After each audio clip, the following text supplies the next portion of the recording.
एकदा बलराम श्रीकृष्णांना म्हणाले की कृष्णा, मी सध्या खूप चिंतेत आणि व्यथित आहे. व्यवस्थित असे जीवनात काही होईना झाले.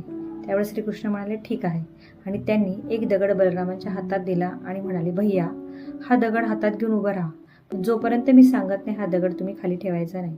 बलराम म्हटले ठीक आहे. 5 मिनिटं झाली, 10 मिनिटं झाली, 20 मिनिटं झाली.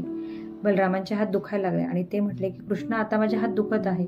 कृष्ण म्हटले आणि थोडा वेळ थांबा. बलरामांचे हात नंतर सुन्न झाले आणि त्यांनी तो दगड खाली ठेवून टाकला. त्यावेळी श्रीकृष्ण हसले आणि म्हणाले की हा दगड सुद्धा अगदी तुमच्या चिंतेप्रमाणेच आहे. जोपर्यंत तुम्ही त्याला पकडून ठेवाल तो तुम्हाला थकवणारच. जसे तुमचे हात सुन्न झाले तसेच चिंतेमुळे तुमचे मनही थकून जाते.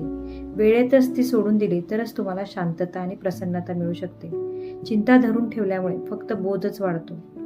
चिंतेपेक्षा ती पकडून ठेवल्यामुळे आणि तिची काळजी केल्यामुळेच आपले मन जास्त थकते.